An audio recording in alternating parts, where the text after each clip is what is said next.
English translation, 238th Contact. Part 2. Saturday, 18th of May, 1991. 00:55 hours. Well, then maybe I could ask some more questions? You are just as tireless as ever, but just ask. Thanks.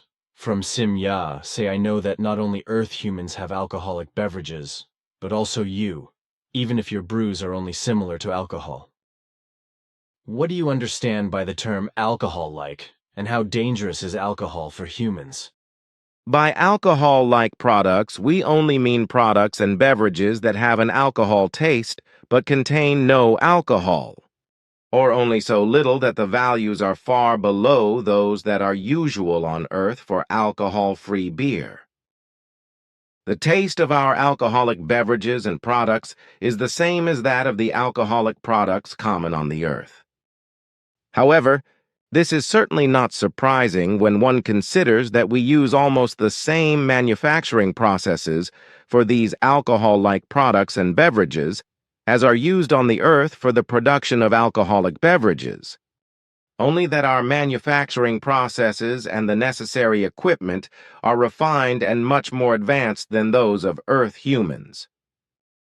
It should also be noted that, during the production process of beverages and other products, all the acids that are responsible for fermentation or the production of alcohol are removed, either completely or down to a tiny residual amount from the start of production.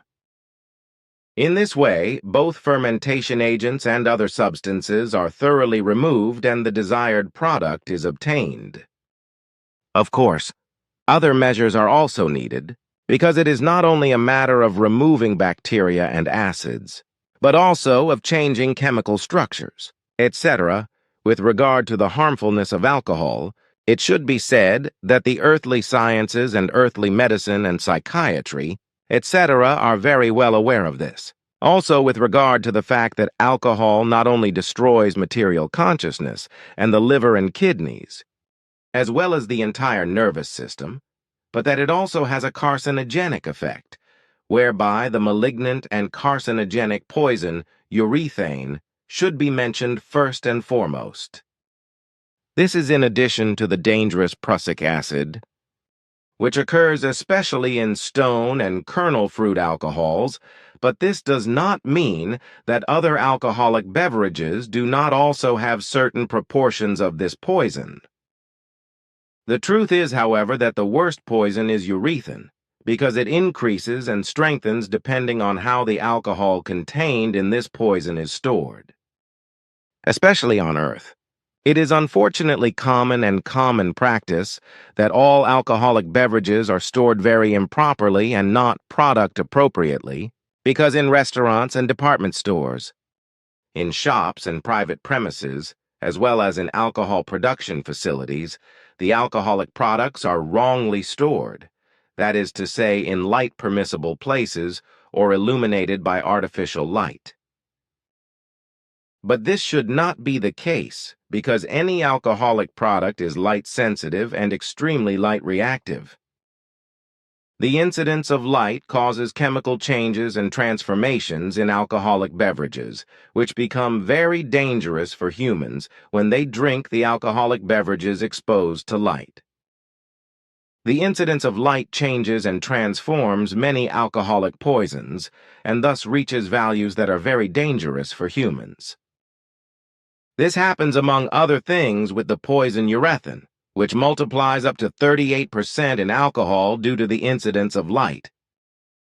For this reason alone, any kind of alcohol should never be exposed to light, except for the short period of time during which it is consumed by humans.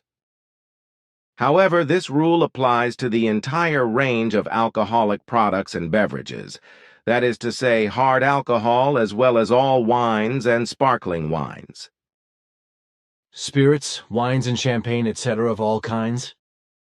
Certainly.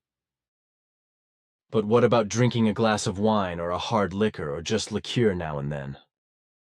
If there is no exorbitancy and it remains with minimal daily or occasional small amounts, then the consumption of alcohol with these toxins is no longer important and therefore not harmful. If I understand correctly, then minimal daily or occasional smaller amounts of alcohol do not harm. Despite the poison urethane and prussic acid and all other harmful substances, unless an exorbitancy takes place or the alcohol is enjoyed chronically. That is the meaning of my words. Then this is also clear. Furthermore, I would like to know something about a conversation I had with Simyase years ago, during which she explained to me that organ transplants are contrary to creation in the manner that they are carried out by human beings on Earth. She also explained that if foreign organs were implanted into a human being, they would automatically be repelled by the body's defense system, which is why the defense system had to be constantly maltreated with immunosuppressive drugs in order not to repel the foreign body organ.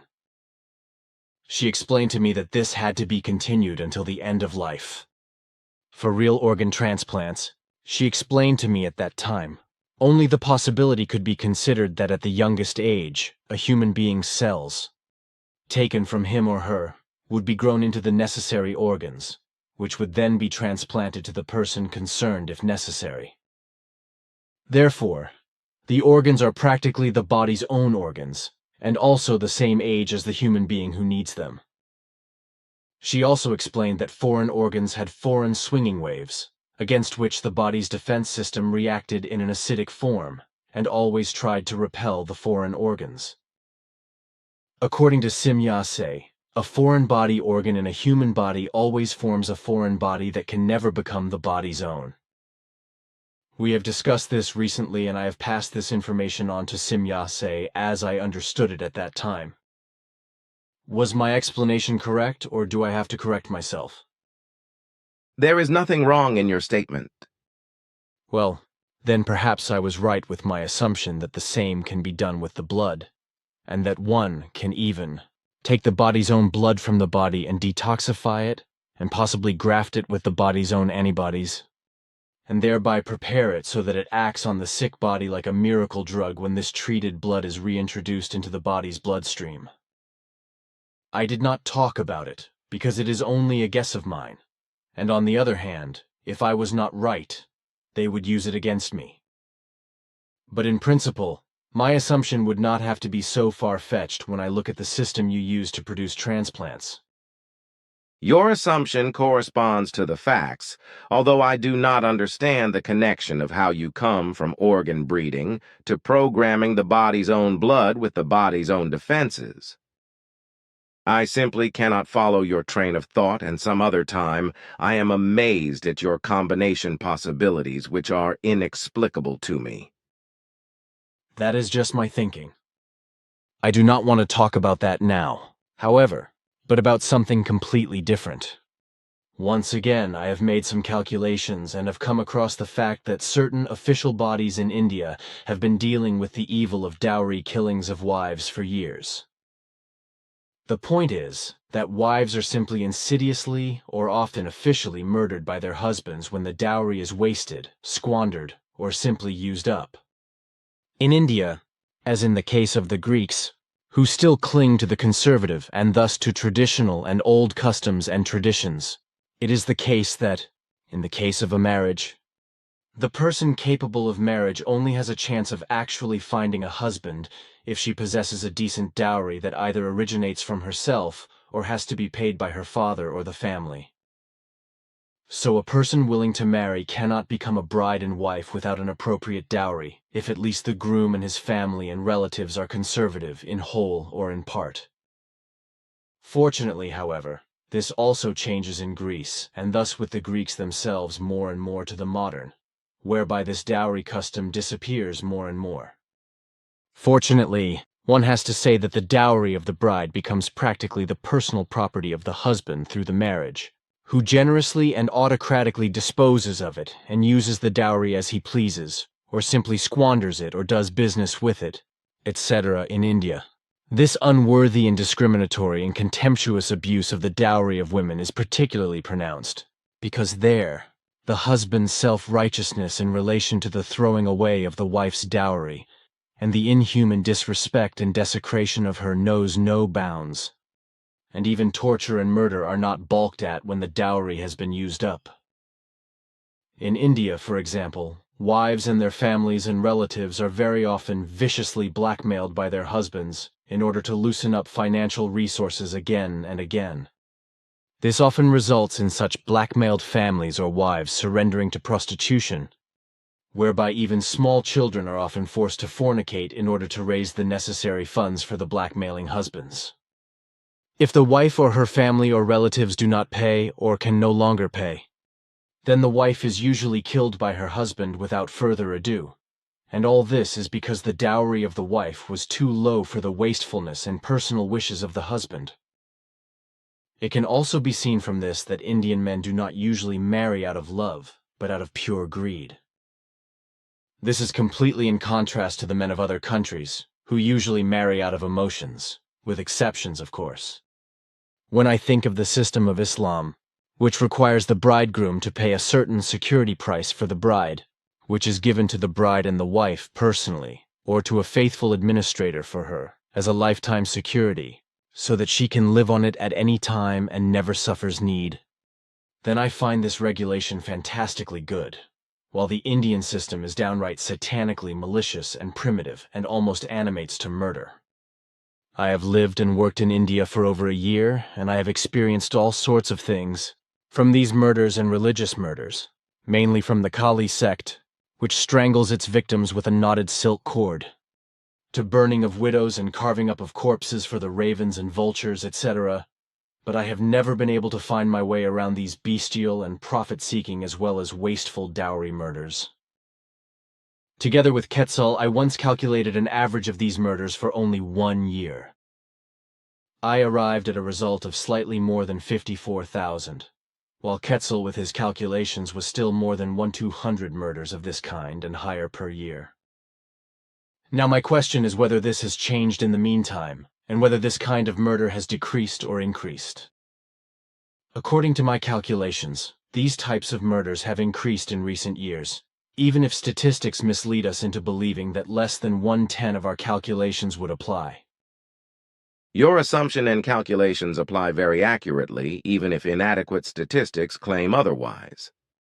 At the moment, there is another Indian statistical study taking place concerning these murders of wives, which should be finished at the beginning of September, after which new, but unfortunately again wrong results will be determined, which will certainly find their misleading passage into the world press. Then it will be as you say. But now I would like to ask you something that has nothing to do with murder and manslaughter. I am interested in the climatic conditions and weather that will prevail in Switzerland this year. This question really refers to harmlessness if I disregard the fact that some quite severe storms will hit various areas of Switzerland and cause major damage.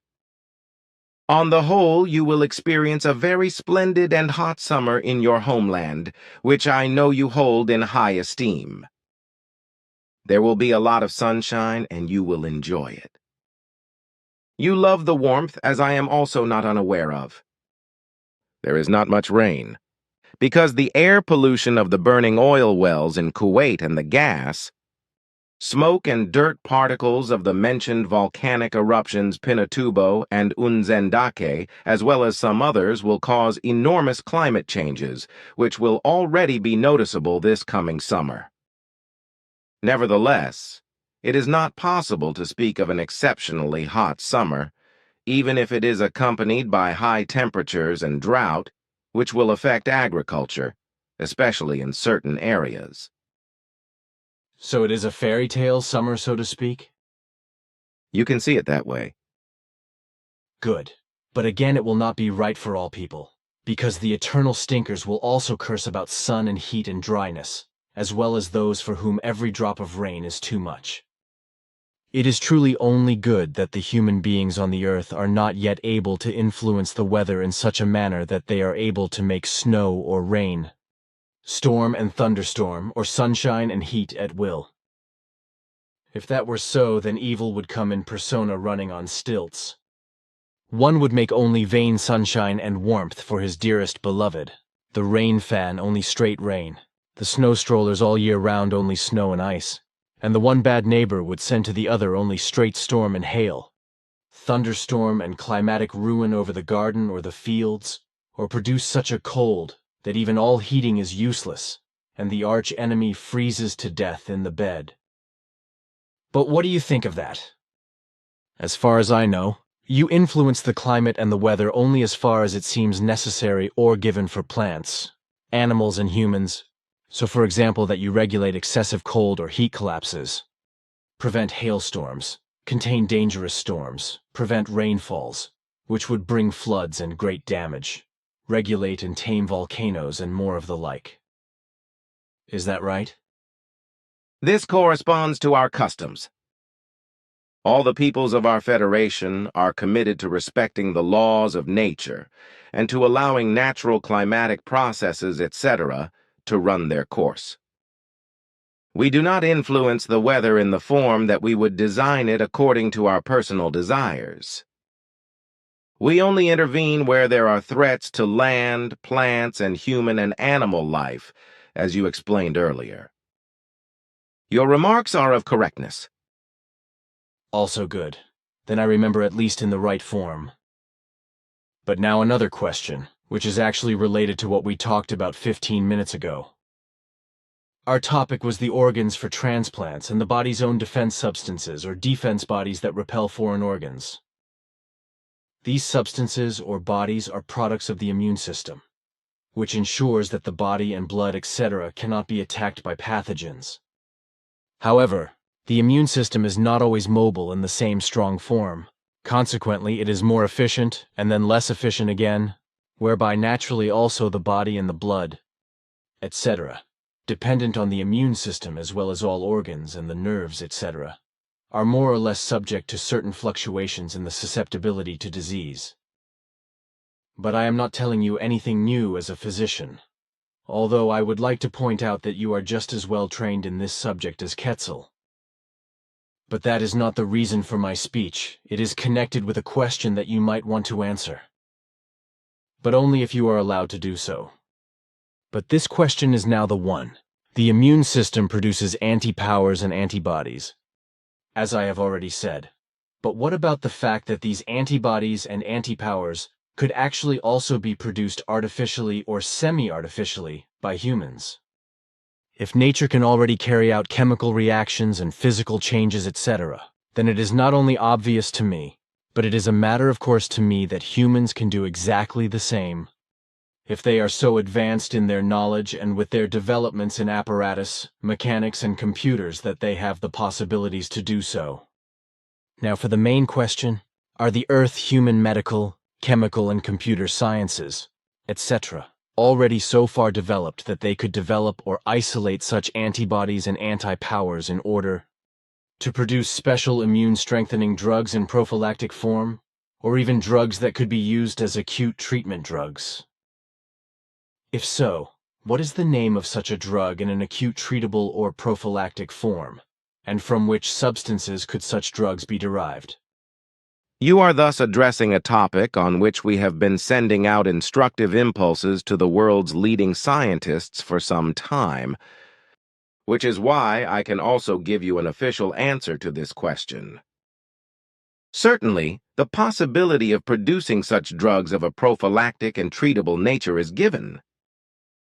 The name of such a medicine would first have to be invented by the manufacturers, whereas we simply call it Salubritason, which in German means simply remedy. The name is thus pronounced in such a way that the O is emphasized in a drawn-out manner, as you have just heard from me. So Salubritasun, pronounced with two O's, so to speak. That is correct. But keep listening. The actual active ingredient for a drug, as you mentioned it, in both forms, that is to say for acute treatment and prophylactic application, is already known to medical scientists around the world as gamma interferon. This substance, gamma interferon, must now only be isolated by the responsible specialists and separated from the corresponding products. which contain this high-quality defense substance against pathogens in order to then process it into a corresponding medicine, which can be administered to humans. The substance gamma interferon is a natural product of chemical transformation. For example, when milk is converted to yogurt or kefir, so it is only necessary that the gamma interferon is removed from the mentioned products and converted into a drug. Disease-prone human beings should take such a medication prophylactically daily in an appropriate amount, in addition to the necessary vitamins, trace elements, and minerals, whereby special care should also be taken with vitamin C that a daily unit requirement of at least 900 milligrams is required per adult human if he or she has a reasonably balanced and health-promoting vitamin C requirement and wants to be healthy. The 75 to 150 milligrams established in this respect by the earthly physicians unfortunately correspond to extremely erroneous assumptions, whereas your calculations are very realistic. If I compare your data made to me regarding the vitamin C as well as the other vitamins and trace elements and minerals which you take and also recommend. So this gamma interferon is practically the same antidote or anti-substance against pathogens as it is produced by the human immune system itself. Sort of, yes. Then it also works similarly to the natural products in terms of antibodies and defenses of the human immune system? This is so. The effect is even better if the drug is taken in larger, controlled, and appropriate amounts. It is able to prevent almost any disease and to nip it in the bud, even cancer of any kind, because when taken and used in appropriate quantities, it is able to destroy even the most persistent viruses, not to mention less resistant pathogens.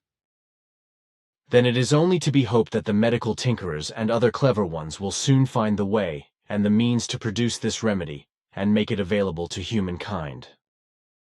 This is also our wish, because this medicine alone could contain or prevent many and often painful evils on the earth. Should the consumption of yogurt or kefir be the only benefit? That is correct, but larger quantities must be enjoyed daily. An appropriately dosed medication would be more useful and less cumbersome. Do you also use such drugs? In extreme cases, yes, but otherwise we do not take it as an actual medicine, but as a preventive, that is to say, prophylactically, as a daily food supplement. Our coordination of the anti-substance is dosed and adjusted to the individual person in such a manner that no more diseases appear. The only evil to which we have not yet been able to come to terms with is the common cold, which we only succumb to when we are on the earth. I already heard that once from Simyase. In her opinion, there's not much you can do about it. My daughter was wrong about this, but this is understandable if you know that she does not yet have a complete medical education. But we who deal with medicine know that this is not the case. So we have also found out that even the common cold, which we only succumb to on the earth, can also be combated prophylactically and actively. As we have found out, humans need an increased supply of zinc and vitamin C and an increased intake of the substance salubridazole. In this respect, we are now in the process of clarifying the exact need for us, according to which we will then also be immune to the earthly cold, which should be the case in about 2 months. However, our knowledge in this regard should also be useful to the human being of Earth. If he or she is also able to protect themselves from the cold, if they supply themselves with larger quantities of the substances mentioned. For my part, I have found that a little zinc and about 900 milligrams of vitamin C can protect me from the cold every day. Even if everyone has a cold all around, and I am attacked with their bacilli and viruses, etc., that have been blown out. This is about 150 milligrams more than my daily vitamin C ration.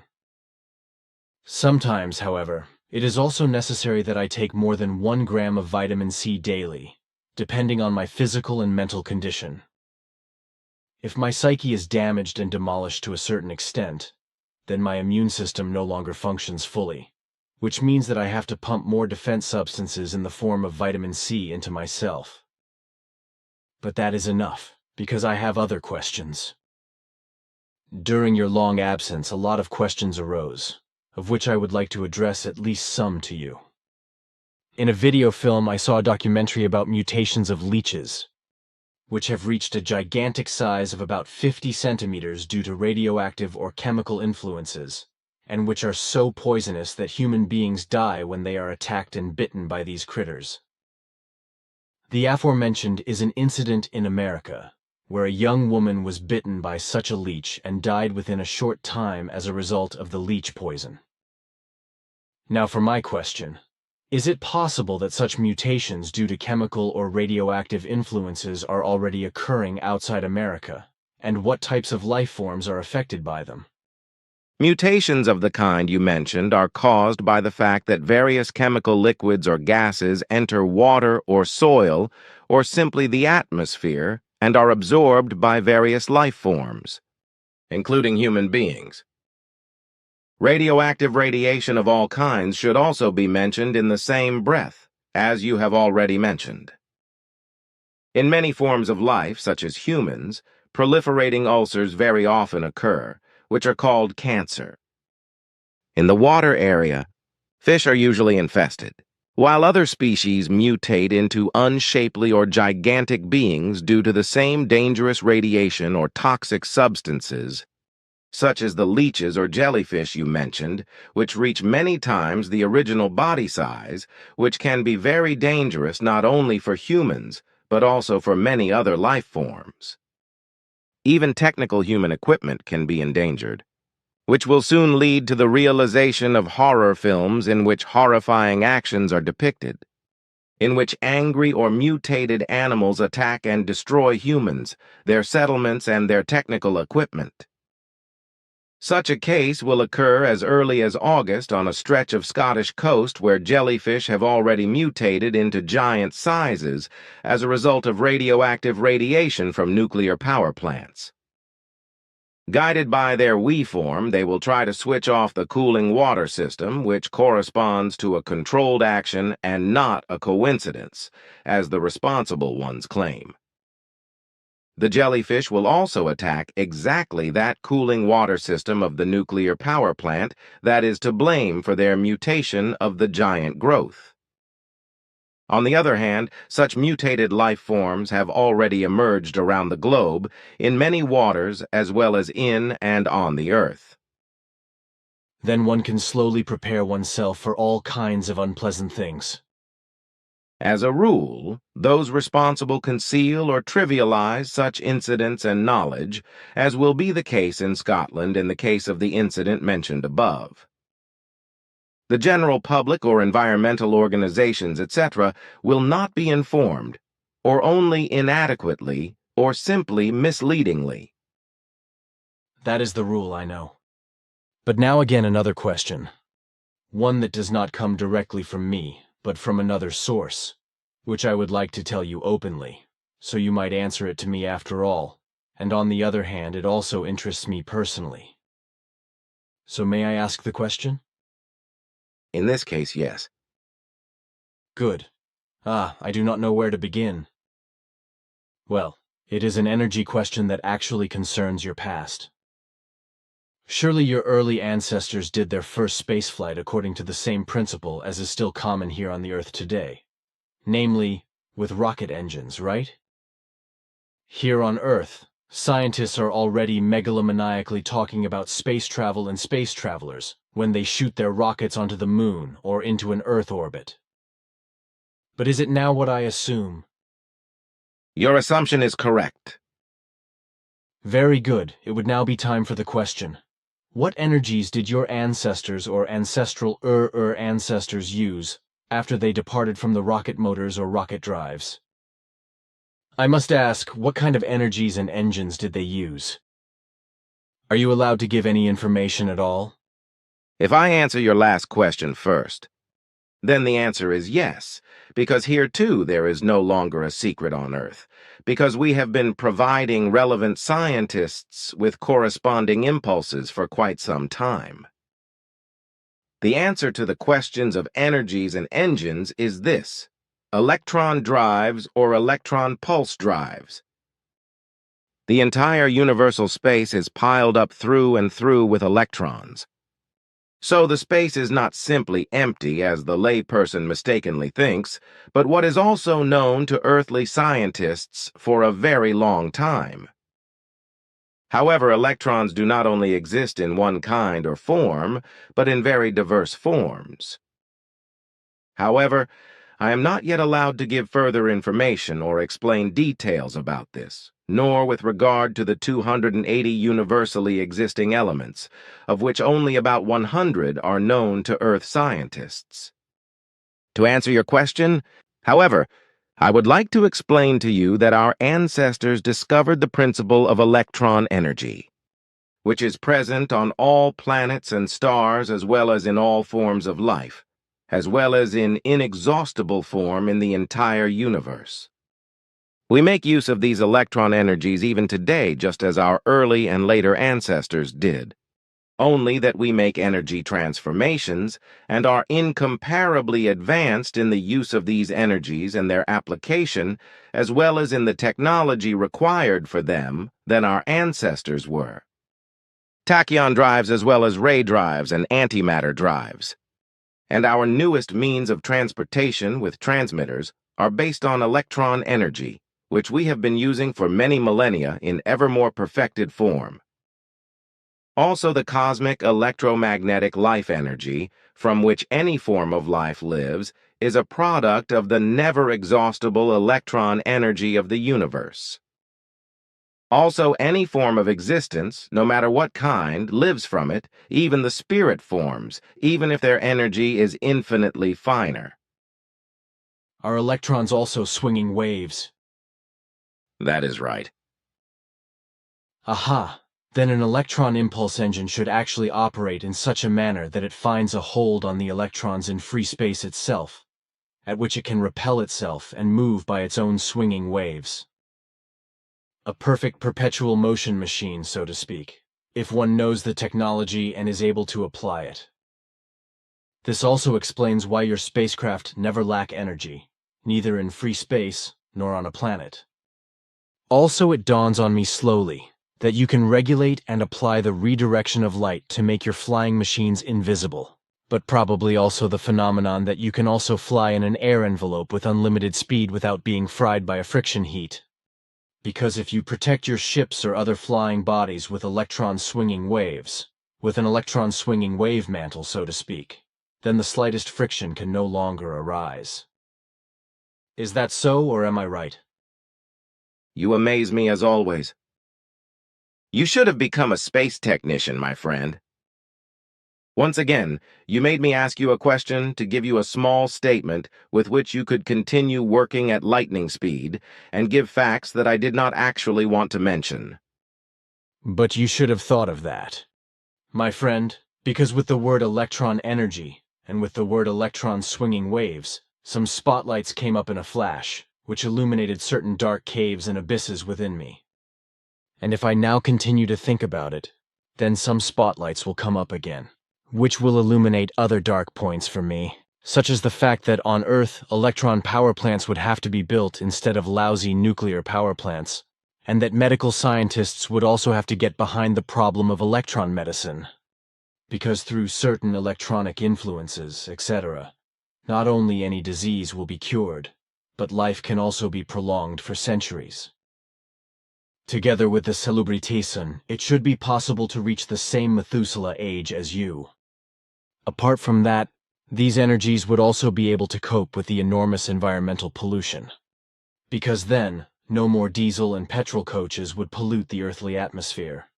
Because electron drive vehicles on land and air would become a matter of course. If Earth scientists are clever enough to really fathom this inexhaustible source of energy and make it usable for humans, then all the problems of pollution would be solved. All kinds of factories and productions would be operated and carried out only by the application of electron energy. And even necessary insecticides and herbicides, etc., could be replaced by means of electron energetic form, etc., and so on. You are unbelievable because you say everything that is customary in our country. So it could soon be on the Earth. At least the biggest evils could soon be fixed, if our scientists are able to trace them. Also, many useful innovations for the overall well-being of the planet and for all life forms could be created in a short time. Moreover, electrons are practically inexhaustible and present everywhere and in everything and everyone in innumerable form. And if these are made usable by the Earth human, then also the dark period of the technical abuse and the false teachings of religions and sects should be over. But unfortunately, this will still take some time, because according to your statements, this will still last for almost 800 years, before it will be so far along that reason and true progress into the better future begins. The indicated time is measured by the time when the human beings of the Earth continue in the same style as before.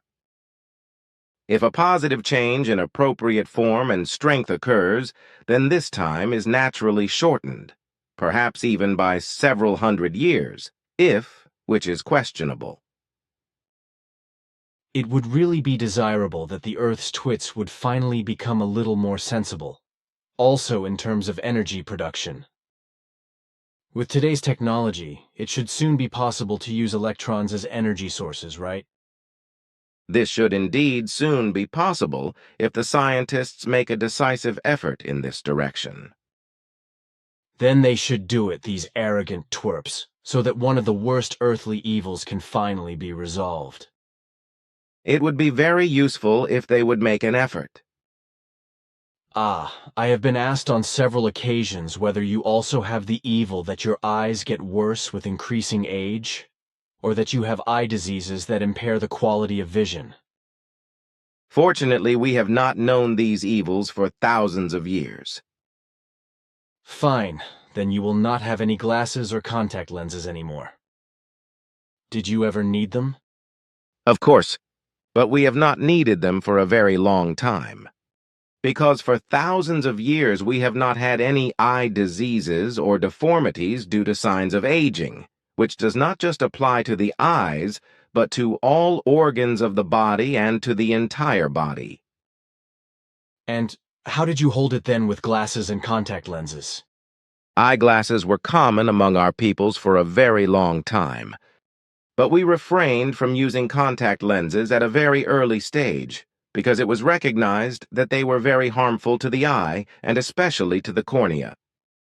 Not only were such contact lenses breeding grounds for inflammation-promoting bacteria, but the fact that corneal inflammation and clouding, as well as cataracts in the longer term, were caused, discouraged us from using contact lenses at an early stage.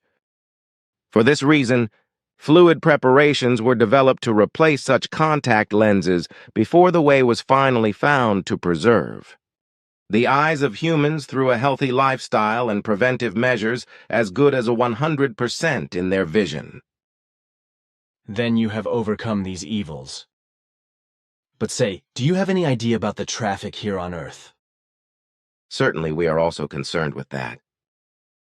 What do you want to know about that? Because of the light on vehicles.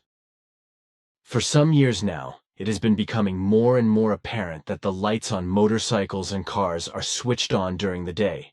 So during the day, the lights are switched on. This very dangerous evil is known to us, but apparently not to those on the Earth who are responsible for it. Why dangerous evil? The headlamp light on vehicles during the day causes a lot of fatal accidents, and of course the fatally injured can no longer explain why they suffered the accident. The main reasons for all fatal traffic accidents of this kind are that, on the one hand, the fatally injured are blinded by the headlights of oncoming vehicles, and many others are blinded by the rear-view mirrors of vehicles behind them in such a way that they lose control of their vehicles. Other fatal consequences include the fact that the lit headlight on vehicles during daylight prevents accurate distance estimation, which very often results in misjudgments of distance, leading to many fatal accidents. And, of course, the dead can no longer tell us that their fatal accident was caused by the damn headlight of following or oncoming vehicles. And I have been finding out for years that this is actually the case. Headlamp lighting on road vehicles during daylight hours is really just as great an idiocy as traffic calming in Switzerland, which unnecessarily terrorizes road vehicle users by narrowing roads, creating roundabouts, and creating traffic obstacles. We are also aware of this foolish evil of unthinking wannabe traffic experts. Furthermore, I know that you and Ava have very often only escaped the most serious accidents with luck and the greatest attention. When you have been put in danger by the irresponsibility. But the idiots of traffic experts cannot be treated with logic. Unfortunately, your words are true. Probably these idiots cannot be instructed. But now I would have something completely different. Near Naples there is a church dedicated to the holy patron Saint San Gennaro, who died about 1,400 years ago. Since then there has been a flask in which there is allegedly blood of the saint, and which is said to liquefy 2 or 3 times a year.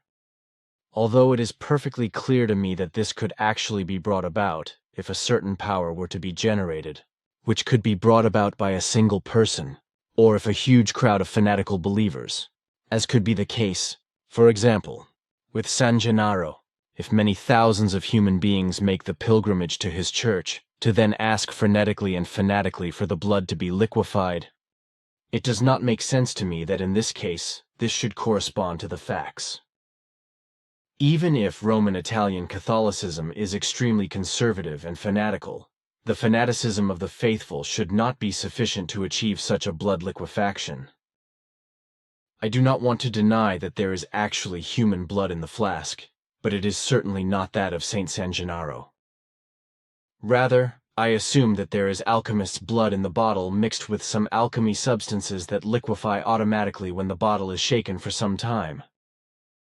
That is the conclusion I came to when I recently looked at it more closely because I was asked about this alleged blood liquefaction miracle.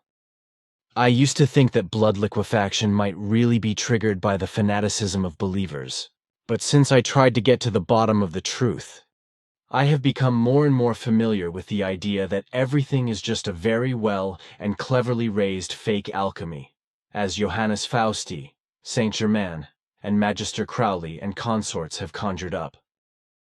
For this, it is probably not necessary to make further explanations, because as usual you have fathomed the truth so deeply that a comment on it is in no wise necessary. What you have fathomed corresponds to the full and given facts. The whole thing about the miracle of blood of Saint San Gennaro corresponds to an alchemical charlatanry that came about through the order of Pope Boniface IX in 1389, who held his office until 1404. I thought the same thing. It would be incomprehensible to me if it were different. But now I should speak again of those things that are to be said from my side. It should be a matter of concern to you and the group to make public once again that there is still not enough being done about CFCs and other ozone-depleting substances and chemicals, etc., to avert the imminent danger. The governments and other responsible persons are still much too lax to really contain and prevent the imminent catastrophe. Huge amounts of ozone-depleting matter and substances, gases and dirt are still thrown into the atmosphere, where the ozone layer that protects life is being destroyed more and more. For this year alone, it is to be feared that the density of the ozone layer will be reduced by about 26.8%, whereby many lives will be eminently more endangered from a health point of view, whereby black cancer will increasingly appear, especially in humans. The size of the South Pole hole in the ozone layer will also increase enormously, and by the end of the year will have reached 23.2 million square kilometers. However, even above the North Pole, the danger of ozone holes is rapidly increasing, which should make all those responsible on the Earth more thoughtful and bring faster action. Only radical measures can help and prevent the catastrophe. We will do our best to make this known, and to warn the human beings of the Earth. How do you intend to do this? In the form that we publish a special issue, WZ, FIGU periodical publication, Stimme der Wassermannzeit, or otherwise a booklet with your corresponding explanations. 451. This should be the right way. But your efforts should then also be directed towards ensuring that the writing reaches all the necessary governments.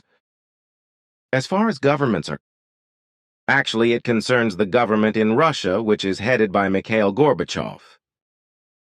In the early morning of the 19th of August this year, he is to be overthrown by an extremely extreme conservative coup committee. That cannot be true, because that would destroy all that Gorby built up over many years and risked his life for. Such madness could mean that the terror of many dictatorships could once again be brought to bear throughout the world. It will not be that bad if one disregards the danger of madness in Iraq, which is still looming for a long time, namely that of Saddam Hussein, who will remain a worldwide threat for as long as he lives. This will soon prove itself in the coming summer and autumn, when his real machinations with regard to atomic bomb production, new attack plans on Kuwait and the Kurds, as well as the earlier plan of supercannons and even the plans for the production of hydrogen bombs become known. You mean that Saddam Hussein is working on another war and rearming himself again, so to speak, under the eyes of the blind Americans and the equally blind Security Council? Certainly. As you say, but also far too soft and unstable to take the necessary hard measures against Saddam Hussein to finally eliminate him and render him harmless in any appropriate and accountable form. The Security Council, however, has also succumbed to a false and lenient erroneous humanism, as have virtually all the governments and courts of the world, whereby the evil of crime and violence can become more and more prevalent both criminally and politically. Only a hard, just, and relentless crackdown can help before a catastrophe happens. A multinational peacekeeping force in Henok's sense would be the solution, but you know better than I do. Saddam Hussein is a beast and knows no pardon at all. He will once again war the Kurds, and so he will oppose the regulations of the Security Council and the provisions of the Atomic Commission. Those are quick prospects. But you can talk about that later. Better explain to me what will happen in Russia about Gorby. You said that everything would not be so bad, but nevertheless I suddenly worry. Which you can dismiss, because the overthrow will fail after only 3 days. The power-hungry man who calls himself Boris Yeltsin will bear the real blame for the whole debacle.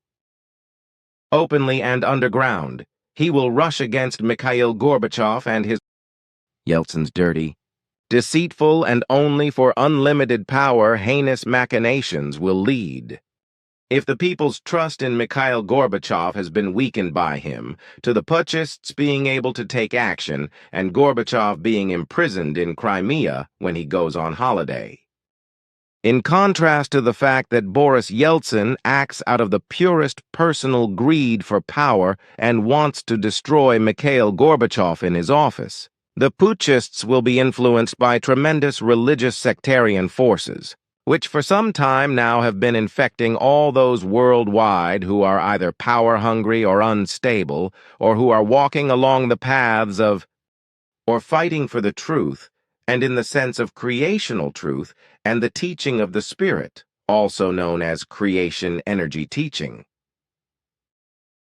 The prelude to this was the attack on you when you were struck by the controlled energy flash. These religious sectarian forces are of an enormous nature and infect anything and everything that does not pulsate in their untruthful, erroneous, destructive, and truth-denying direction. This means, however, that you are once again exposed to the greatest dangers and that you will once again be sought for life, which will require you to divide the night watches in the center between two persons who will exercise them together. Otherwise, however, I must insist that these religious sectarian powers will not weaken again, but that in the future they will continuously strengthen themselves, and now will also assail all and any group members in order to dissuade and mislead them from their knowledge and from their cognition, whereby they will fall away from the mission and thus from the teaching of the truth, and from the truth in general. Not a single member of the group will be immune to this, because not everyone yet lives in complete knowledge of the truth, and thus not in the necessary conviction of the truth. For this reason, they are all still fragile and exposed to the danger of an attack that can arouse doubt and rebellion and even conflict between truth and false doctrines in them. Not a single group member is immune to it, which is why everyone can be attacked and could suddenly stand up against the truth and against the mission. Increasingly, and in much stronger forms than before, it is therefore necessary and imperative for the individual group members to devote themselves to the truth and the mission in order to build up the necessary strength within themselves and to resist, as a necessary unity and strong group, all evil, religious, sectarian, and truth-destroying attacks, and to put a stop to the lies and destruction in matters of truth annihilation. That is indeed bad news. Certainly, but only those prophecies begin to be fulfilled that have been written for 2 millennia. Your words refer to the prophecy that says, "Then many will succumb to the temptation, and they will betray and hate one another because they remain small in consciousness." My speech is of that and of that, which is recorded as a prophecy in the Talmud Emmanuel. Very many will not resist the hostility and will succumb to it, so they fall away from the truth and begin to work against it. Especially within the internal area of the group, the forces of the hostility will become very great and will throw certain group members into doubt and dissension. But even outside of the groups, the religious and sectarian forces are sabotaging all those who want to seek after the actual, creational, and original eternal truth and live accordingly. However, felonious and criminal, negative elements are also attacked in order to sow by this murder and mayhem, discord, revolution, enslavement, terror, hatred, and many other malicious, negative values. It will also be so with the rebels in Moscow, who will be influenced by these murderous and truth-hostile forces to overthrow Mikhail Gorbachev, which they Thus, he will continue his positive reforms, even against all adversities that are placed in his way, whereby in particular the power-hungry Boris Yeltsin will become a talking point in terms of hostility against Gorbachev.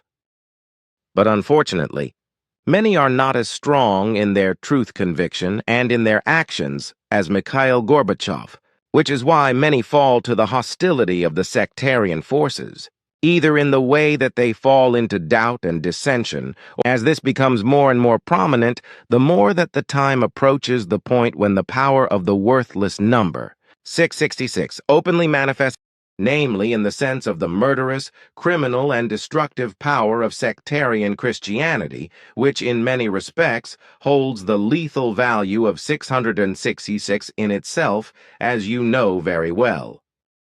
The anti-logos will become more and more apparent, from which also group members will not remain spared, but also many outside of the groups, who strive for the real creational truth and for the observance of the creational laws and recommendations.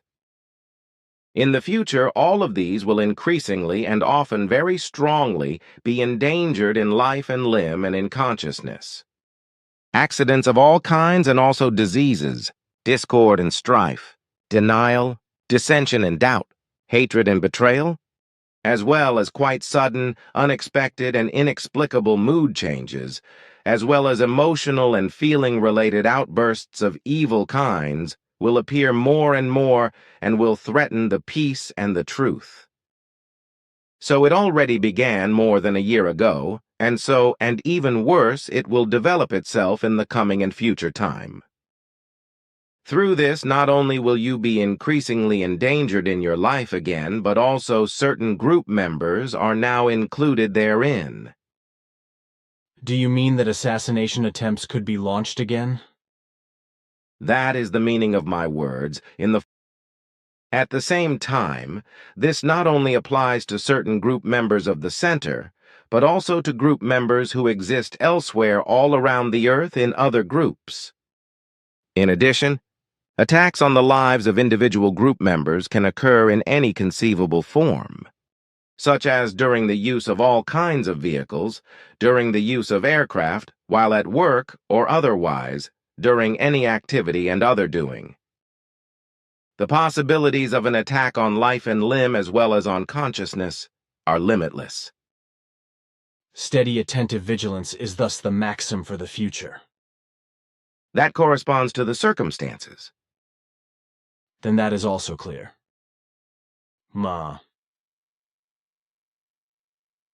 Another question concerning Pope Bonifacius IX. Why did the guy order the blood miracle at that time, and who brewed the necessary sauce for it? Was the guy trying to hold his believers in line? The reason for this was actually the fact that with the fraudulent charlatanry, the then quite fickle believers were to be bound to the church and its criminal delusion cult, which had also succeeded excellently and still succeeds today.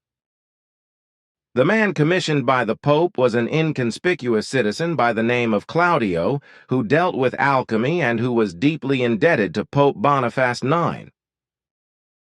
Thank you for the information. Do you not think that now, after you have mentioned the concerns about the religious sectarian attacks on the truth-seekers and complacent ones, they will, at every opportunity, shift their self-responsibility onto these destructive powers when they do negative things and lash out? By which I mean that the attacked will, in future, always seek the blame only from these evil powers and deny self-responsibility. Certainly, all those who are dishonest and who do not want to stand by the truth will try to do this. Truthfully, however, the aggressors cannot claim the excuse that the sectarian power influences are to blame for all their failures, and misbehavior as well as Ausartungen, their having gotten very badly out of the control of their good human nature, for if negative things appear, then the direct blame for it always lies with the person himself or herself who truthfully causes the negative things and does not defend themselves sufficiently against the evil influences.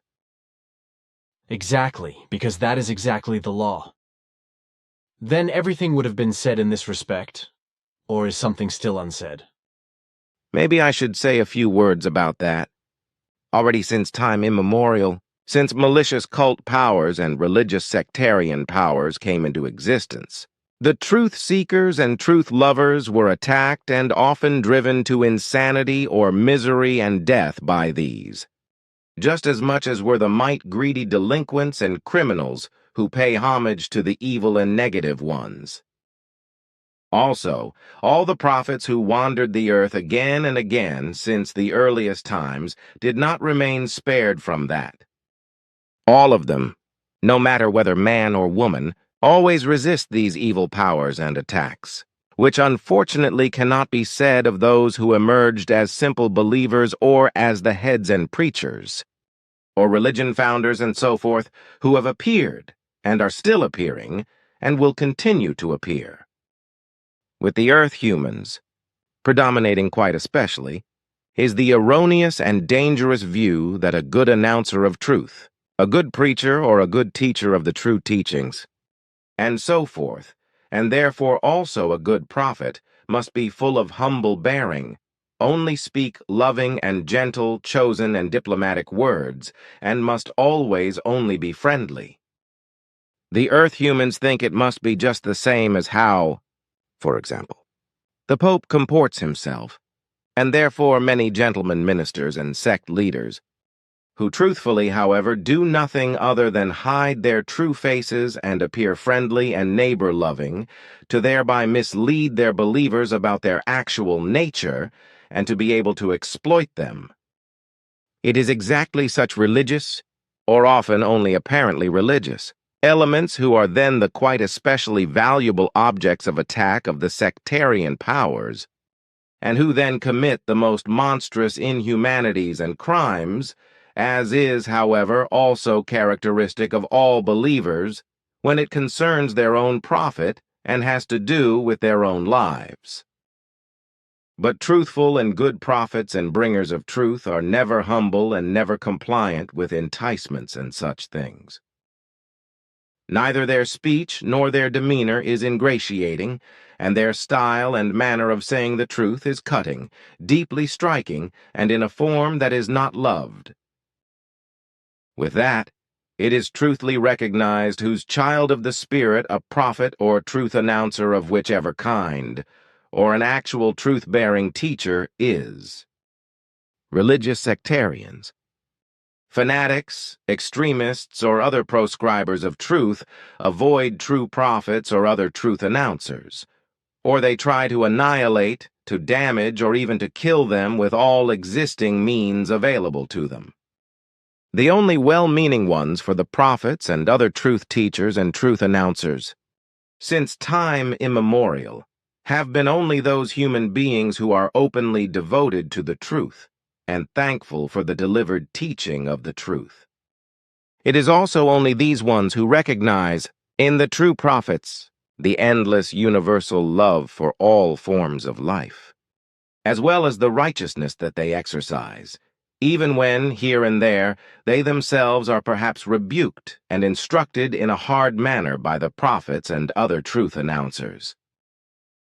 You embarrass me, my friend. That was not my intention. Rather be pleased about that, because you are a true prophet, and allow the love and respect of your worldwide group members to be assured. This also applies to the love and thanks of the entire Druan population who joined our Federation a few days ago. This is only your merit. Druan population? Are you talking about the Druans, who on the 8th of April 1983 gave us the great spectacle with their spaceship, which we could observe in the eastern direction in the evening sky? You are talking about the same Druans who reside on the planet Druan of the System Null, in a galaxy that is about 1.7 times larger than our Milky Way, and that is more than 300 million light-years away? Is your speech really about this? That is what I am talking about, my friend. You seem to be very happily surprised. You may be too, because I still have special and very dear greetings from Sana, who loves the vastness, Ektol, who rules things, Lumia, the Grand Master, and Ters, guardian of the Word. Man, you drive me crazy. Of course, I also greet them warmly. But why are you talking about it now? I thought that this had to remain secret. That time is over, and we can talk about it openly now. I am actually surprised that no one of the group members ever asked you about it, even though it was known that the Druans would visit you in the course of the next 6 months after you had seen them. And they visited you, Sana, Ektol, Lumia, and Ters. But I was instructed by you and by the Druans to remain silent about it. On the other hand, I had to enlighten them in the teaching of the Spirit regarding certain things, which led to the fact that I also had to mention your mission, and also your Federation. Of course you had to keep quiet about it, that is right. But your explanations led the Druans to get in touch with our Federation and to ask for admission to it. After years of efforts and negotiations, etc., this wish was fulfilled. The alliance took place 4 days ago. Ptaah, my friend, this is news, which makes me very happy. I would not have been able to bring you this news without your determinative contribution. But I am not surprised about that, because already Nakadimian and Enoch were geniuses in concerns of such bonds as I have found out through the High Council. But now enough, otherwise things will arise again, which I would be less pleased about. May I put a question? Of course. Good. Is that the truth that during the Second World War, the English almost caused a huge catastrophe that destroyed large parts of Italy and caused climatic changes in Europe? If you mean the madness of the English Air Force bombing the crater center of the volcano Vesuvius to create an eruption and thus an eruption to damage the German Wehrmacht, then that is true. Fortunately, however, only a small eruption occurred as a result of the massive bombardment, which did not cause any further damage. However, it could have been that the English had succeeded in their plan, which would have led to a catastrophe. A forced big eruption of the volcano by bomb force could have had much worse consequences than that of that huge eruption. When Pompeii was completely buried and destroyed on the 24th of August of the year 79 AD. By certain circumstances prevailing at that time, not only a part of Italy would have been destroyed, and Europe would have been thrown into a climate catastrophe, but it could have fulfilled itself for the Earth the same fate. As once with the planet Malona, which was brought by senseless human machinations to the explosion and circles since then as the asteroid belt around the sun. My question referred to this madness, yes. But what would have been the reason why the Earth exploded instead of just one huge volcanic eruption? An enormous inner rupture, which reaches very deep into the inner layers of the Earth, would have gapped apart and would have swallowed up all the waters of the Mediterranean and some of the Atlantic if Vesuvius had begun to erupt with great force. The penetrating waters would have plunged deep into the Earth's interior and there instantly evaporated by the seething magmas, which would have created such an overpressure that it could no longer have escaped through the throat of Vesuvius. Also, the fact that the enormous overpressure would have blown up and torn a direct connection to the two other Italian volcanoes, Stromboli and Etna, and would have released some overpressure through their chimneys, would have been, so to speak, only a drop on a hot stone. The three volcanoes, which are also normally connected but not very decisively, would have allowed less than 6% of the explosive vapor masses to escape. The further consequence would have been that the unimaginable forces of the not-released overpressure would have been compressed in such a way that they would have finally caused the Earth to explode and rip into pieces. Idiots. This designation does not even in the least form say what enormous crime the English would have committed against the whole of humankind. Even the Americans were not much better, and they still are not much better. Behind the Nazi regime and behind Stalin, they certainly do not stand back when it comes to crime and inhumanity. Despite their... Unfortunately, only too true are your words. Even during the Gulf War, there were such enormous inhumanities, which were especially caused by the Americans. So what inhuman things have they done there?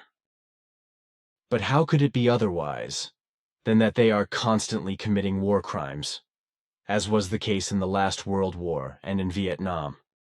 The Americans are no better than the Nazis were, even if it must be conceded that their intervention alone, together with their allies, prevented the worst in terms of war escalation with regard to Saddam Hussein's insane ideas and crimes.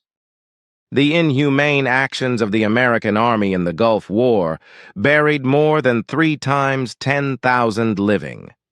Bodies of the men of the Iraqi army in the trenches and tank ditches, because the Americans simply covered the trenches and holes with big, earth-moving machines. Which, of course, the Americans are never called to account for, as was not the case in the Second World War and Vietnam, nor in America itself, where entire regions were contaminated by nuclear energy, such as in New Mexico, Utah, and Nevada, where thousands of human beings, mostly Americans, were contaminated by radioactive radiation and died miserably as a result, such as many showmen, such as John Wayne and Jules Briner and many others. Underground and above-ground atomic bomb tests were to blame for it, whereby the responsible persons did not warn fully consciously the humans who lived in those areas or worked there later, whereby these were contaminated literally to tens of thousands. The landscape there also looks damaged and destroyed when I think of the places where the underground atomic bomb tests take place.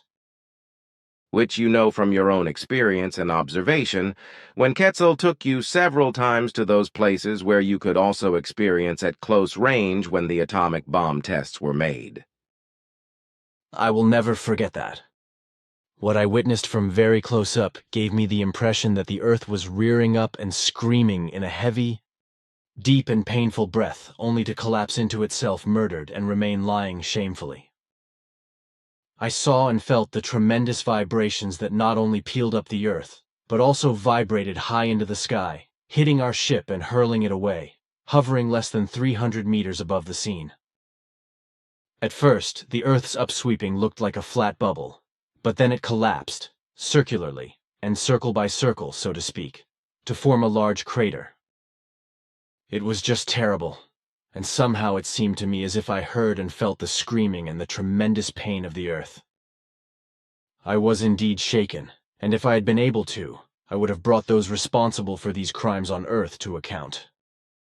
I can understand you only too well, and I also know your reactions to these events very well, because Quetzal registered them with his analysis equipment so I could see everything. I know how terrible everything was for you. But the same is true for ourselves as well. A fact which, unfortunately, cannot yet be grasped and understood by Earth humans, because their senses and aspirations and their sensitivity are not yet so sensitized that they are able to feel with the Earth, as is the case with you and us. Unfortunately, you are right, my friend. But one more question concerning the alleged blood miracle. Are you informed about whose blood is actually in the bottle that is supposed to contain the blood of San Gennaro? Because apparently my assumption is correct, that there is actually human blood inside, but mixed with certain substances that lead to liquidation when shaken. Certainly it contains human blood, but only in small amounts, which can be proven by scientists at any time. But this is mixed with chemical substances, as I mentioned before. The blood does not come from San Gennaro, but from the wife of the alchemist Claudio. Well, thank you. Then I have a question about the religious sectarian forces that have been acting very negatively and malignantly on certain human beings and groups of human beings for quite some time, as you said. In my opinion, one can also defend oneself against them in the form that, for example, Salome Gamnan is spoken in a repetitive form. The main form of defense, however, is a personal truthfulness and adherence to it. Also, the common standing true and holding together might be a decisive help for the defense of this destruction-demanding sectarian forces, as well as self-confidence and self-developed knowledge and self-developed conviction out of knowledge of truth, that only the truth of the creative doctrine of the Spirit is the real and truthful truth, and that only this can be followed. You are much more knowledgeable and well-versed in these matters than I am. But also, in my opinion, it cannot be otherwise than you explain. A recognition of the truth and a standing together of the group members becomes now particularly important. The group must now really become the core in every relationship. But now let me tell you about other things that are important or simply important to mention. About the rising riots in Yugoslavia and about the forthcoming civil war in Croatia, together with the Serbs, etc. should not be said much, actually, because Yugoslavia is a forced state, which united several countries in itself to a so-called multi-ethnic state, or tried to unite, which however never was or could become a multi-ethnic state. The peoples of Yugoslavia are not actually such, but have been gigantic tribes since time immemorial who were never willing to fit into a just order. On the whole, they are made up of war-addicted elements, which must be called small, primitive, and crazy wannabe Rambos, if today's common language of terrestrial humans is used.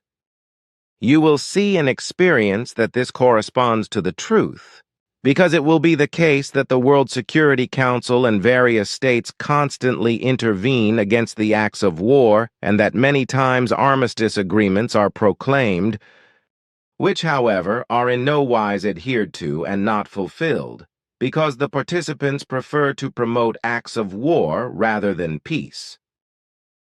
However, we should not lose any further words about this, because any reasonable admonition to these foolish war addicts would be pointless. These warring criminal elements will only be able to stop their bloody and selfish fights after a long time of unspeakable damage and cruel suffering and by many deaths, without having become more clever through what has happened. Then it might also be unnecessary to collect large newspaper clippings to document your predictions in this contact report, right? You can save yourself this effort because it does not pay off. A small documentation should be enough to support my statements. Let us not talk about it anymore, but let us turn to other things, which will surely interest the human beings more, for example, the political development in the Soviet Union. Many of the Soviet republics will oppose the KGB government and seek their own autonomy, whereby many republics renounce the Union and become independent. But unfortunately, this will be connected with war and great terror and will carry itself far into the third millennium, through which much human blood will flow and need, misery, suffering, and grief will come over the peoples concerned. Then the Soviet Union will slowly but surely disintegrate, as will the central government, so that the Communist alliance will soon no longer exist. That is right. Well, then this will provoke a tremendous change throughout the world. So let the time come and everything happen, then we will experience it. So we can deal with more banal things like the weather. How will the winter announce itself after the wonderful warm summer, which will make me happy once again, if it actually becomes as beautiful as you said and explained? Will it be as splendid as it was in 1947? It was just as warm or hot as the century had been for years, 47 degrees warmth. I can still remember very well that various apple trees blossomed twice and bore fruit in this year 1947, some of which even ripened, even though it had not rained for more than 5 months. Only at the end of September, the first autumn thunderstorms came, which raged in such a manner that the sky seemed to burn.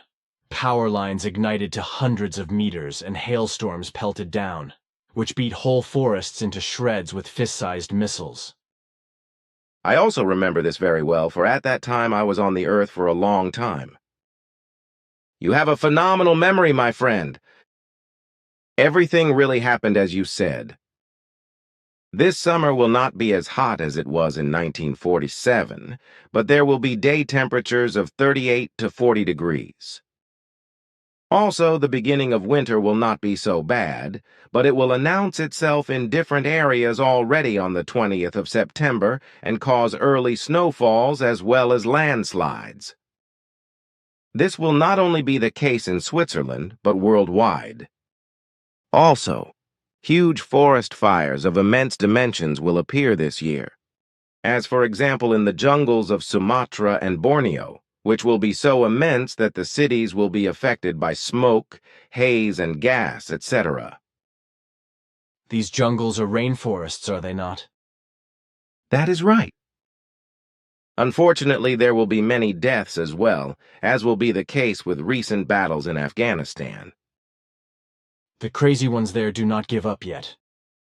Unfortunately, no. Turkey, too, will once again fight against the Kurds, just like Saddam Hussein. One more question about Yugoslavia. Is there not something similar being done as in Iraq, that multinational troops intervene? It will be spoken of, certainly. But the same will probably not happen as in Iraq. The responsible persons of the authoritative states have not yet grown so far in their responsibility that they would actually undertake such an action in Iraq as also in Yugoslavia. It will only be talked about for the time being, in quite a grandiose form. And in reference to a multinational peacekeeping force according to Enoch's model, nothing is happening in the bosom of reason yet? Not directly. No, because still the responsible persons of all authoritative governments have not become so much more clever and not more responsible that they would grasp and rethink such a thought for the creation of a multinational peace battle force in Enoch's sense. They are still all trapped in false and effeminate and illegal humanism, which brings more decline than progress. That will probably not be changeable for a long time, unfortunately. So let us leave that alone, if you can speak again of those things that will arise in the future. So please go on. The next thing will happen in the Ptaah Mountains, on the Similon Glacier. There, the mummified remains, or more precisely the mummified corpse of a man, will be found who has lost his life there 105 years ago and was preserved by nature's forces. His death happened at that time in such a manner that he fell. Nope, ICF. Not just from standing to the ground, but some distance down. Caused by an epileptic fit, and was severely injured by one of his own arrows when he fell on his back just at the moment when a primeval ice storm started. As a member of a group of 14 persons who had camped there in the mountains, he was left laying on the ground because of his critical injury. Since the remaining 13 human beings were fully occupied with saving their own lives, they did not care for him. Nevertheless, not all of them survived, as several of them died in the ice needle storm. The storm covered the mountains under a thick layer of ice, and in it the corpse of one who fell remained mummified and preserved until today. So had he. The corpse will be found this year around the 20th of September by a mountain hiker, together with his equipment, like clothes and weapons, etc. Fantastic. Do you also know what the man and his comrades wanted to do on the mountain, and who the man was, and where he came from? Certainly I can give you precise information. His name was Urk, and he belonged to the clan of the Suren plural, to a tribal community which lived on pile dwellings. This was in Switzerland and before the time when the Vikings were settling in central Switzerland and the other parts of Switzerland. The pile dwellings of the tribal community of the Suren were located on the banks of Lake Zurich, from where they took long expeditions which led them to the Mediterranean Sea and to the North Sea, to the Atlantic Ocean, and even to the Bosporus. At his death, Urk was exactly 37 years and 8 months old, and to be exact, 17 days. The reason why he and his group was so far away from home in the Ptaah Mountains was that he, as the chief of his clan and as an influential man, was in connection with our forebearers. Through them he gained certain knowledge and lived, just as all members of his entire clan, according to certain rules of our making. Thus, they obeyed the hygienic rules which had been put up by us at much earlier times, which also related to the removal of unhygienic body hair growth. After having been informed by our forebears about the vastness of the countries in the east, many of the clan of the Suren felt an urge for the east. That is why they set off under the guidance of their tribal chief Urk to discover the faraway countries and to find valuable material, like crystals and ore in accordance with that time, and flints and all kinds of other things. You could say then that this Urk was an original Swiss, so to say, whereby his mummified body would be brought to Switzerland. Research will surely be done on him, which then would righteously be the task of the Swiss scientists, would it not? If looked at it from a legal angle, it would have to be so, that is right. However, neither the Austrians nor the Italians will be drawn into this, and they will mutually claim the right on the mummified body because there will be border disputes regarding the location where the corpse will be found.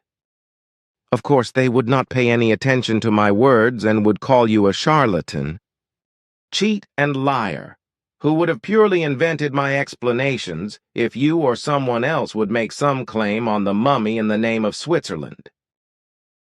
That is clear to me. But why, I ask myself, were your forebearers in contact with this Urk, and of what kind were they? The contact resulted from an unwanted stroke of fate when a flying device of our forebearers had an accident. Urk observed the emergency landing of the device and saved the life of 2 crew members when they, while exploring the surroundings, were attacked by a big bear and were severely injured, without having any chance to defend themselves in the first place. From this happening resulted a deep friendship between Urk and the 2 space travelers, and so human beings of a still very primitive kind and very advanced form formed a very uncommon alliance. Urk, who was naturally gifted, and contrary to his clan comrades, very understanding and knowing to a good extent, learned fast and became the leader of his clan within less than 3 years. According to the standards of that time, he was wealthy and influential to a great degree, whereby it was helpful that it was frequently observed that the flying devices were landing or starting, with whose passengers Urk liked to have long talks, and since he was often taken into the flying devices for trips to somewhere. At what age did he become the chief of the clan? And why did your forebearers not help him in that blizzard? He was nearly 21 years old when he became the leader of his clan. My answer to your second question is that our forebearers were not present when death came upon him, because they were occupied elsewhere and were absent for more than 18 years. When they returned, Urk was already buried deep beneath the ice, so they let him lay there. Aha, now the thing becomes understandable to me. But now I would have another question, which refers to something completely different, but which you can certainly answer if you know the history of the SOL system. Recently they approached me with a question that I did not have an answer for either. So do you know the history of the SOL system? This is one of my many fields of knowledge. Therefore, ask. Good. It is about the destroyer. The question is whether the traveling planet in the Sol system has caused other things than just those things that Simya and Quetzal explained to me. Somehow there seem to be other events, which were not talked about, but which must at least be related to the destroyer, or which were directly evoked by the destroyer. This interests me personally on the one hand, but on the other hand, I have also been addressed thereupon. During the conversations with Simya and Quetzal, there was practically only talk about the fact that Venus was dragged here by the traveling planet and found its current track around the sun, whereby, however, also the Earth was disturbed and was affected by catastrophes, apart from the fact that also at different other places in the SOL system devastating damage, etc. was caused. But what exactly happened? Neither your daughter Simya nor Quetzal have given more details. For my part, I did not ask for more details either, so that it was not discussed any further. But now it would be very convenient for me if you could give me further information, perhaps also about the planetary relations of our system. Because somewhere beyond the sun, there should be a planet, which should orbit very far outside of all other planetary orbits around our mother star. That is correct. But this planet can never be observed from the Earth, because it travels very fast around the sun, exactly in the opposite direction to Earth, at a speed so high that the planet keeps pace with Earth, so to speak, and circles around the sun with it in absolute synchrony, so that it never becomes visible from the Earth and thus always remains hidden behind the Sun. And how big is this little guy, and where is the location or the orbit? The diameter of the planet is 147.6 kilometers, and the orbit is far outside the Pluto orbit at about 87.5 billion, 87,500,000 kilometers from Sol. Thank you for the information. But what about the destroyer? Has it done anything else in our system, or rather in the SOL system, other than just the things Sim-Ya Se and Quetzal were talking about? Your assumption is correct, because my daughter did not give any information about an event, whereby the events around the entry of Venus into today's orbit were not completely explained. There was already another planet in its current orbit. You mean that? Yes, a planet with a diameter of 6,100 kilometers orbited the Sun in today's Venusian orbit. And what happened to it? It collided with the destroyer and was thrown from its orbit directly towards the Sun, torn into it and destroyed. Then it dissolved into gases, so to speak, while Venus then took its or a similar orbit around the Sun and has been orbiting our mother star ever since. It happened so. Then the planet was about twice as big as our Earth's moon, or in other words, it was about half as big as the Earth. You can make these comparisons, yes. You could also say that it was about 1/7 smaller than Mars. That is also true. So, did you have a name for this planet too? In our records, it is called Skill. That almost sounds like Skrill. But surely there is no connection to the dimension from which the supposed dimension changers come. Those brutal and bestial Skrills that sometimes attack humans in their greed for sex. Your assumption is correct, because skill means nothing other than desolation in the sense of the language evaluation handed down to us. The term skrill means Ausartung, to get very badly out of the good human nature. Aha, then they are thus called the Oscartetten. This is so, but we also call them dimension changers, as you already mentioned. But the term skrill means ausgeartet only for us, because truthfully the skrills call themselves skrill, which means dimension changer in their language. Without a doubt, these Skrills are human beings, even if they are completely vicious, brutal, and bestial, and incredibly sex-hungry, males as well as females. The horror of these differently dimensioned beings is only that they are completely Osguarded and capable of switching from their dimension to other dimensions, whereby they then attack and rape human beings in the other dimensions. It is a good thing that this does not happen very often, and that human beings of other dimensions, such as our dimension, can only clear and pave the way for these Skrills through psychological misconduct. By this, I mean that these Skrills can only penetrate into other dimensions and work there if other human beings of this dimension clear the way for them by self-destructively driving their psyche to malfunction, and thus psychical collapse. I know all this from Quetzal, who also explained to me that you only know about it because some of your scientists once succeeded in connecting with these Skrills and experiencing their way of life in all the trimmings. There is no need for further explanation in this regard.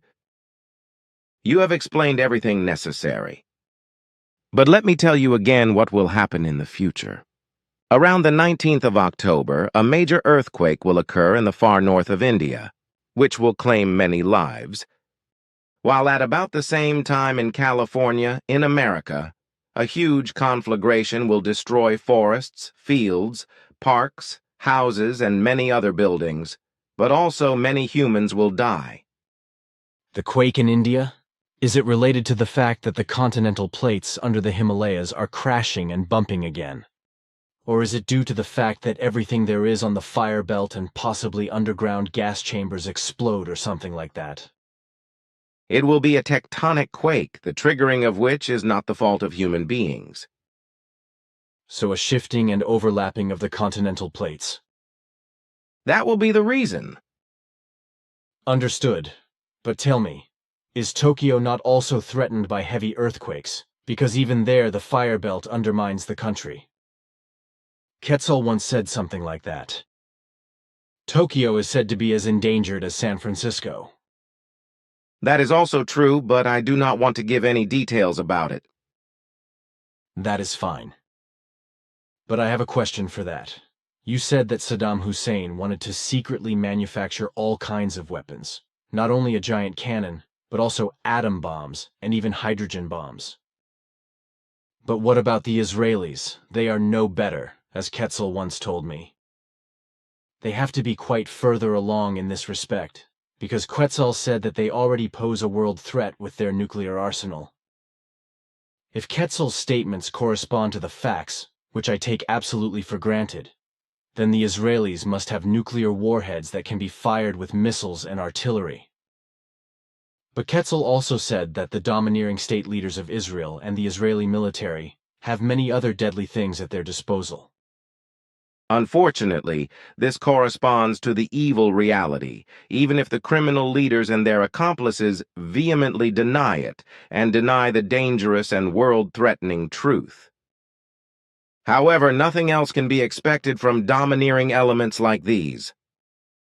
Every lie and every crime is always just good enough for them to realize their murderous plans. Unfortunately, you are not telling me anything new. But when we speak of the Israelis, we have to be careful, because it is not simply the Israelite citizens or simply the Jewish believers who are named, but the state leaders, the extremists, radicals and conservatives, etc., some of whom are grouped together under the name of Zionists and who are active militarily, in the secret service, and are hungry for political might. Well said, my friend, but we have already talked about this in earlier conversations, and these concerns have been clarified in detail.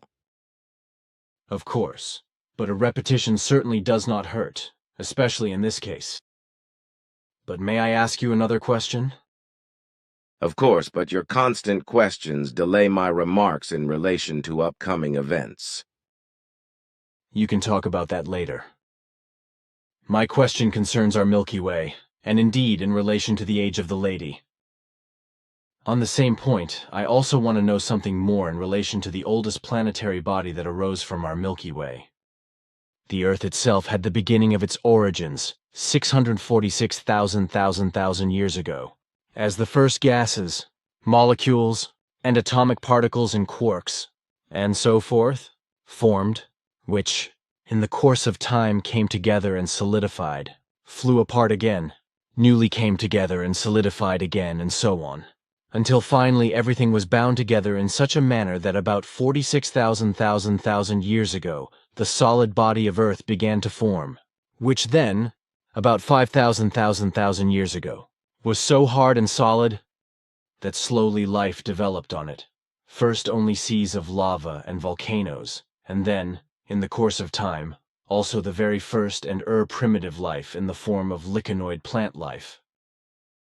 That was about 5,000 years ago. At the least, concerning the age of the solid material in the Sol system, everything may just be about 5,000 years old, if one conceives that the youngest matter would only be about 200,000 years old, as Quetzal explained. In regard to that, I am also still able to remember that he said that during the first time that the planetary bodies were solid, and thus the Earth and all planets, which, due to the monstrous volcanism, so to speak, would allow no cosmic rays at all to penetrate onto the still, partly fluid, solid bodies. Consequently, such radiation could only penetrate onto the planets very much later, whereby this later time can be up to 1,000 years, depending on the development of the planet. This, so he explained, led thereto that the radioactive material would exhibit completely different particulars of age than that which would correspond to the actual age of the solid bodies, and so therefore to the planets. Unfortunately, I do not understand much of that. Your explanations correspond to our knowledge. And actually, there is no material of a solid form in the SOL system older than about 5,000 years, which also corresponds to the average age of the planets and their moons. Whereas the youngest coarse matter material is only of an age of not yet fully 200,000 years. Sol moves itself forward in space, with the entire system, in two directions. So on one hand, in the direction of the constellation of Hercules at about 20 kilometers per second, but also, on the other hand, around the entire Milky Way, and indeed with a speed of 257.07 kilometers per second, whereby one rotation of the Milky Way, as the Earth-human names the galaxy that he and the SOL system belong to, takes 311,000 years, which is in comparison to the erroneous assumptions of the Earth scientists, who take only about 200,000 years as the starting point, because they measure too small a distance to the center of the galaxy. The age of this galaxy amounts to close to exactly 810,000 years since the beginning of the first formations of gas, whereby I also have answered your question in relation to this.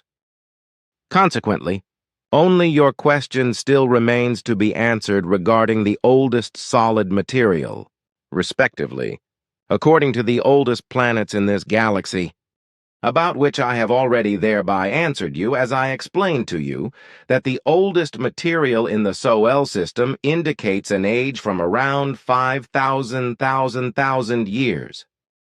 All further, and the oldest systems of suns or planets in the outer and outermost realms of the galaxy's spiral arms indicate the same age with insignificant differences which, as a rule, do not exceed 500,000 years. The SOL system exists in the outermost realms of a spiral arm and forms, so to speak, an enclave, and therefore the SOL system is one of the oldest systems in the galaxy. In spite of its state of being one of the older solar and planet systems, it is, however, still a young system in contrast to other systems in the most distant galaxies, because the Milky Way galaxy itself is still very young, with a total age of only 810,000 years. Other further and very much further galaxies are much older, and these naturally also show very much older solid material, because naturally, due to the greater age of the galaxies, their suns and planet systems are also older. Then the Wanderer, or now the Destroyer, as you have named it, must actually be about 5,000 years old, I mean as a solid body. Your assumption is correct, at least concerning the age of the destructive wandering planet. However, regarding the designation Destroyer, you have erred with your words, because our earliest forefathers had already given it this name. Also right. I also want to give your forefathers some respect. Okay, but how old now is the oldest solid material, or indeed coarse matter, in our universe? Unfortunately, we do not know that. But then can you at least tell me which age is indicated by any materials, in the form of coarse matter, as is known to you? That is no secret over which I must remain silent. The oldest solid material known to us is numbered by our scientists with an age of 37,100,000 years, whereby it deals with the material of an iron meteorite, which originated in a very distant galaxy, which is about 2,163,000 light-years away from the Pleiades stars. You can also say right away that this galaxy, what is it actually called? Is this distance away from the Earth or the Sol system? Because the 500 light-years from the Earth to the Pleiades are no longer significant in this gigantic expanse. That is naturally correct. Exactly. Why be so complicated when it also goes simply? 2,763,000 light-years. That is a figure with about, wait a moment, yes. Indeed with about 9 zeros, therefore 10 to the power of 9. A quite tidy quantity of light years if one thinks thusly. Certainly. You said that the oldest solid coarse matter known to you indicates an age of 37.1,037,100,000 years. Our Dern universe is now just 46,046,000 years old. Even when the smart Earth scientists ignorantly and uncomprehendingly assert that this cannot correspond to the truth, because since the formation of the universe, only 13,013,000 years have passed over the entire course of time. On one hand, I indeed understand their error. On the other hand, however, their narrow-mindedness and megalomania are simply repugnant to me. According to your statement alone, you are in possession of coarse matter material which is already double the age that the Earth scientists assert that the universe is. Already, that testifies to how short-sighted the Earth scientists are, who often only assert things according to erroneous measurements and assumptions over which nonsense one bristles. Indeed, I understand that they can err regarding the age of the matter, because they indeed only have at their disposal material pieces which stem from the realm of our solar system, and which on average are about 4,600,000 years old, whereby the greatest part of such material consists of stone and iron meteoric material. That the scientists are thereby, however, blinded and let themselves be deceived to megalomania and, from that, draw their wrong conclusions that the universe is just 13,013,000 years old, already borders on narrow-minded stupidity and arrogance. It is completely striking that an unrivaled narrow-mindedness dominates here, even though actually a great many things indicate that the scientific astronomical calculations, data and assumptions, as well as measurements, and so on and so forth, are not correct, or in certain things simply cannot be applicable.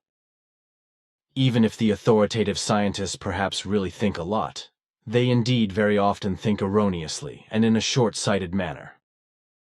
Naturally, that can happen to anyone, so therefore also you and me.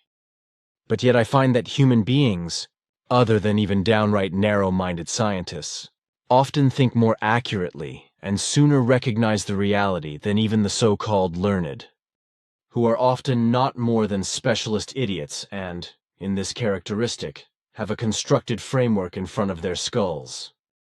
Indeed, I am also not exactly a luminary regarding astronomy, and so forth, yet I think that at least I am able to think logically, and likewise put two and two together, whereby I can often get to the bottom of things and facts, which appears to be phenomenal to others, although there is nothing phenomenal about it. Thinking logically combining and acting logically, often emerges over long years of study, and brings more than any irritating shop talk about things and matters of which one has only a little knowledge. You see, Ptaah, therefore, once again I am struck by something that is, to be sure, only a theory and therefore an assumption from me, but of which I am certain that some of it must correspond to the truth. It therewith deals with the age of the universe, which reaches 46,046,000 years. When, every now and then, I spoke with Simyase, or Quetzal, or with somebody else from you about the age of the universe, then the talk was really always only about the age of the universe, and only since the course of recent time did I come to the salient point that therewith something very essential was forgotten. The universe is indeed comprised of 7 different belts, and indeed the talk about that was always that these 7 belts, namely, together and entirely, form the universe. We only ever spoke of that. It never came to our minds to be more exactly precise in regard to that which we essentially meant and really wanted to know, namely, how old actually the oldest galaxies and their suns and planetary systems are, and which age the materialization belt indicates as it began to form the first denser, and therefore coarse, matter. I want information about that from you, friend Ptaah. First, I must clarify just once that we speak, then, of a solid material when this is entirely formed as such. Just a moment, please. Therewith, You presumably want to say that your term solid material, according to terrestrial understanding, designates completed coarse material, and indeed such that it is already developed to the extent that the lowest life is able to emerge out of it, or? That is actually what is meant by that. Good. Then you can answer my question further, which is directed thus, that the solid coarse matter material, in its emerging, cannot indicate the same age of 46 trillion years as does the actual universe. Rather that this material in the materialization belt perhaps first had its origin about 40 trillion, or even only 39 trillion years ago, and then the first galaxies and so forth formed out of it. Has anybody already informed you about this? No, why? I have never yet spoken with anybody about that. Then you now see me astounded, as your assumptions come very close to reality. According to our research, and according to information from higher planes, what occurred is that approximately 41.8 trillion years ago, that stage of the universe's development was reached in which the first fine matter began to change into its transitional form. And...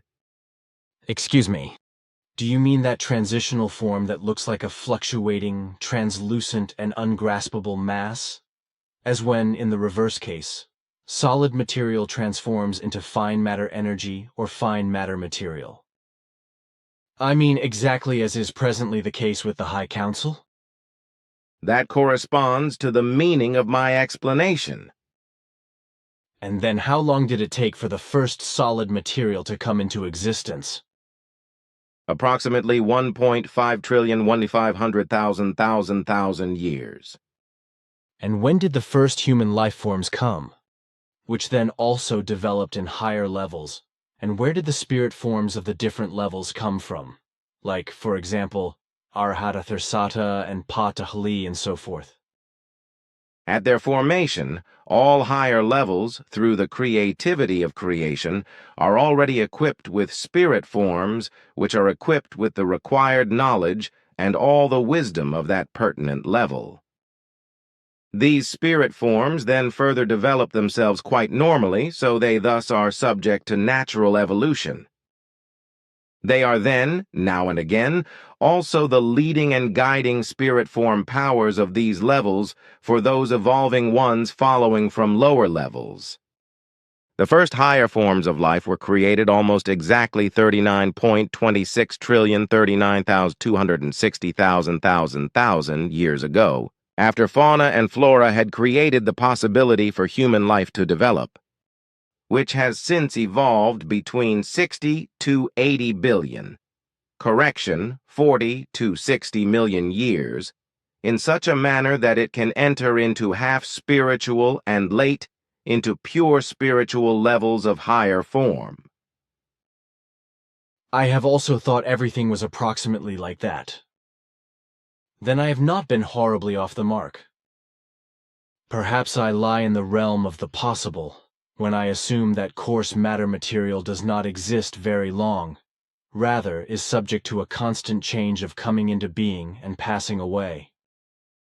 This might also be the grounds for why you have only found pieces of meteorite as the oldest material which exhibit an age of 37,100,000 years. If I have really correctly understood cosmic life, then the coarse material forms out of fine matter material, which, in its turn, comes out of fine matter energy, and so forth. But the coarse matter material, as, for example, suns, moons, asteroids, comets and planets, and so forth, again disintegrate, become dust and gases, and change back again into energy, into gases and radiation and the tiniest particles, and so forth, which, through the cosmic laws, inevitably again finds itself together, and conglomerates and new gas and matter clouds form, as well as new galaxies with new sun and planet systems. So there is practically no coarse matter in the universe, neither iron nor other metals nor stone nor minerals, and so forth, which would be older than even perhaps 37,000 or 40,000 years. Indeed, then, these also exist only in places in the universe where similarly old suns or planet systems and, naturally, also such old galaxies exist or existed. You could be one of our scientists because they have the same explanations. You are joking.